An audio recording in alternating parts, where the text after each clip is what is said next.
Good sir.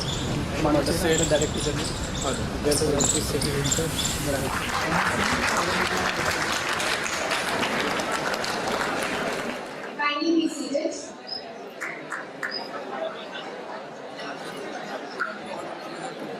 National Management School take immense pride in welcoming you all to the 9th Annual JIMS Distinguished Leader Lecture on Role of Youth in Nation Building, with special focus on self-discipline and leadership.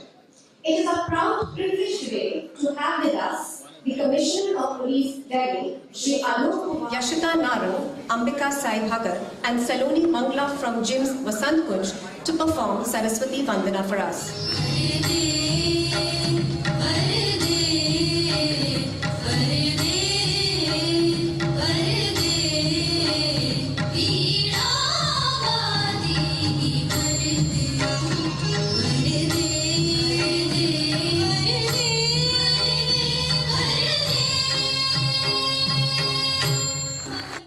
Our Honorable Chief Guest, Shri Alok Kumar Varmaji, our esteemed Chairman, Dr. Amit Gupta, and Director General JIMS Kalkaji, Dr. Commander Satish Seth, to kindly come up on the stage to light the ceremonial lamp and to take their seats on the dais.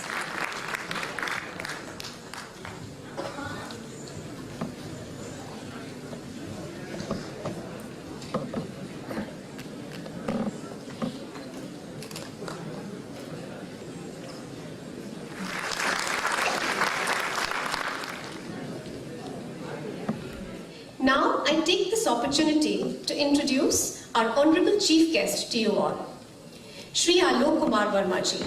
He is a senior IPS officer from 1979 batch and currently is holding the prestigious position of Commissioner of Police, Delhi. Shri Alok Kumar Varma sir is the IPS officer of Arunachal Pradesh, Goa, Mizoram and Union Territory.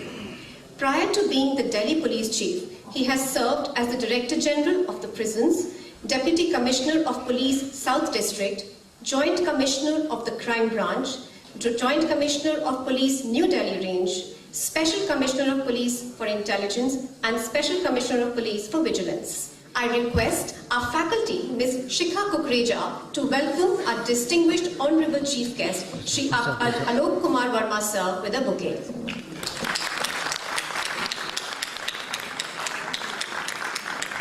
The JIMS Group of Higher Educational Institutions was founded in 1993 by Jagannath Gupta Memorial Educational Society.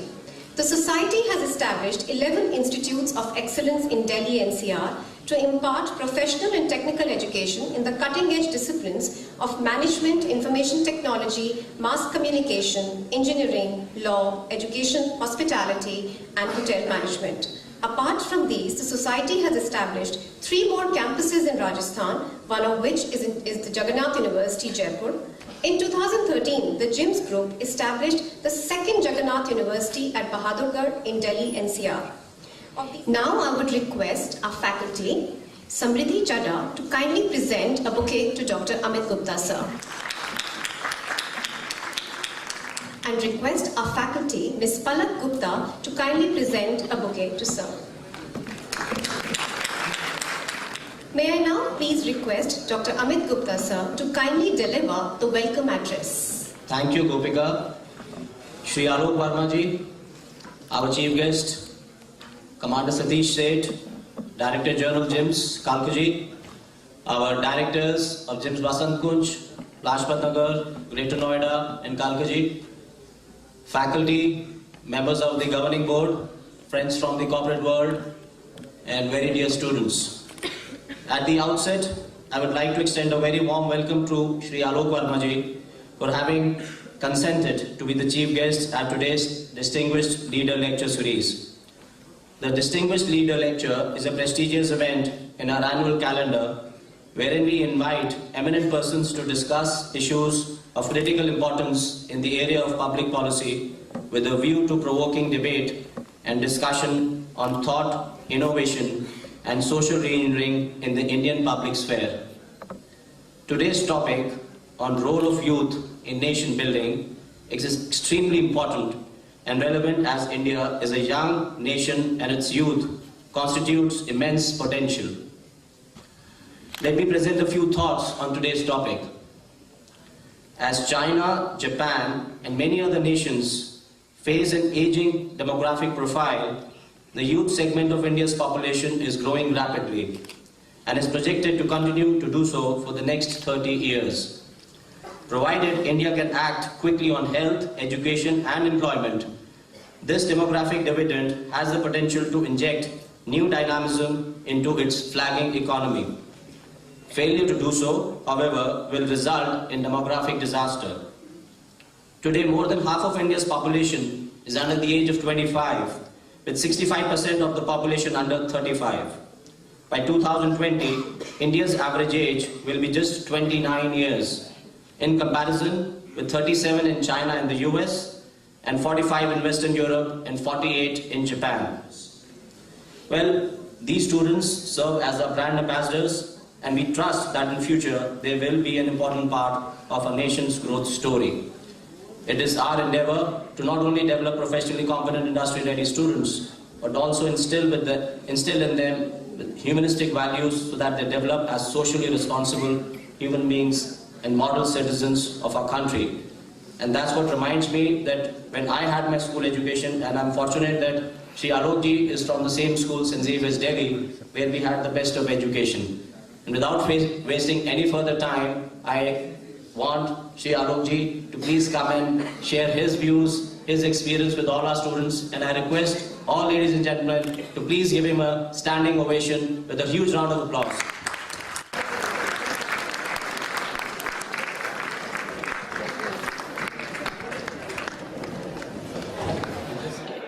I jumped at the opportunity given to me to interact with students of Jagannath International Management School, because it's always been a desire to be able to know what the youth do feel about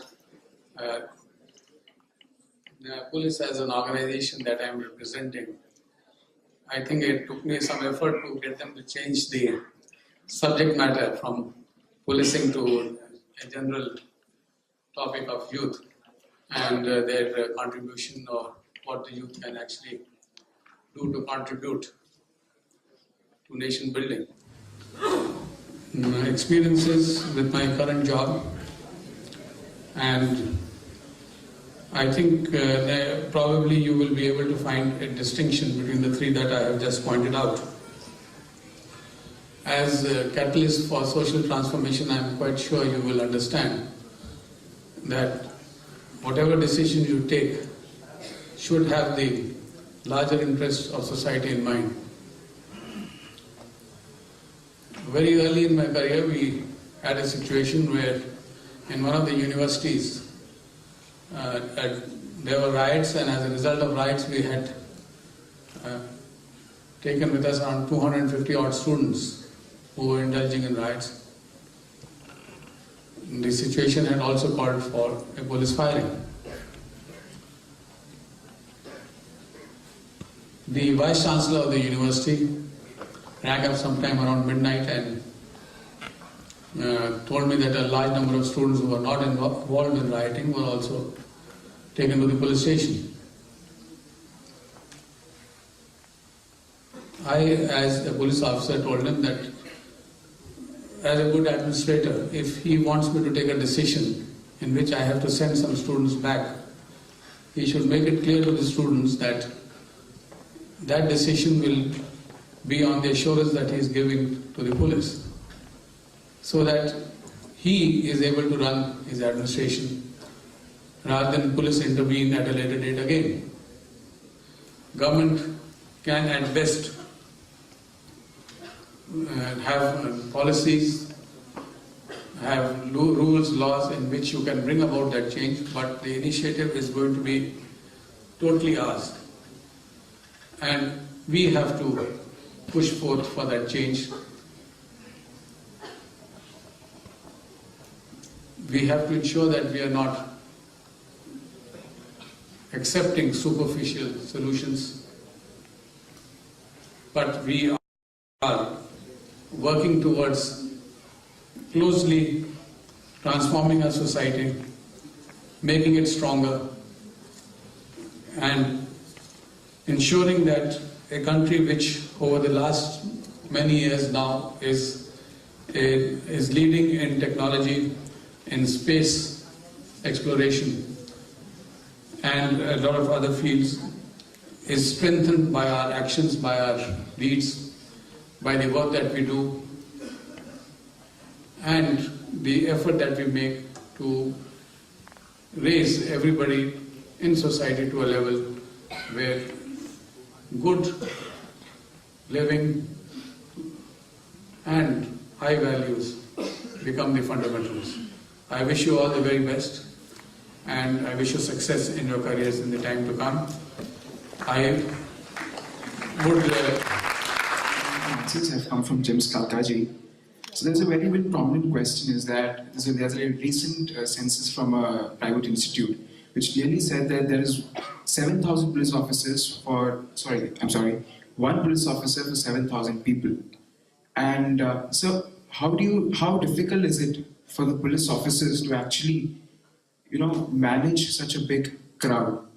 And secondly, the second part of the question is, sir, I've seen that there's a lot of mental torture, if I could say that, because of the long duty hours.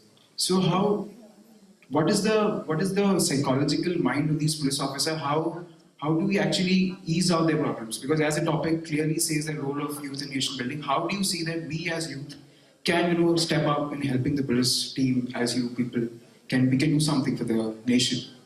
I had deliberately left out how you can help the police because I felt that it will be more of a lecture to all of you, but now you asked for it. There are more than one way in which you can help us. The simplest thing is you don't want to come out and physically help us follow the rule of law.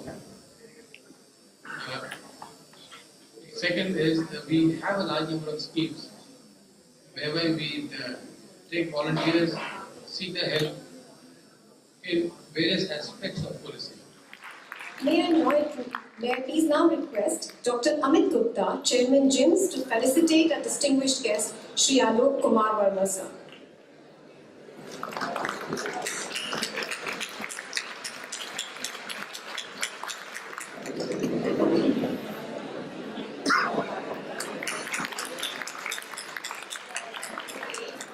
I would like to request Dr. Commander Satish Seth, Director General JIMS Kalkaji, to kindly give the vote of thanks. Respected Shri Alok Verma ji, our distinguished guest for today, Honorable Chairman JIMS, Dr. Amit Gupta, distinguished guests in the audience, Mr. Kamal Singh and Mr. Subhash Bhaskar, fellow directors, members of faculty and staff, and dear students of JIMS. Each year we look forward to this day as it constitutes one of the principal events in our capital calendar. Today on this momentous occasion, we have a most illustrious and distinguished leader in our midst, Shri Alok Verma ji, to do the honors. A uniformed person, honor-bound, he ably leads the Delhi Police Force, which veritably is a reservoir of trained and disciplined youth, sworn to maintain law and order, peace and security in the capital. And last but not the least, the members of our JIMS family, who each time congregate in such large numbers to witness and celebrate all our important events, exhibiting their solidarity and reassuring one and all that JIMS is there. JIMS is there today, will be there tomorrow, and will be there forever. Thank you.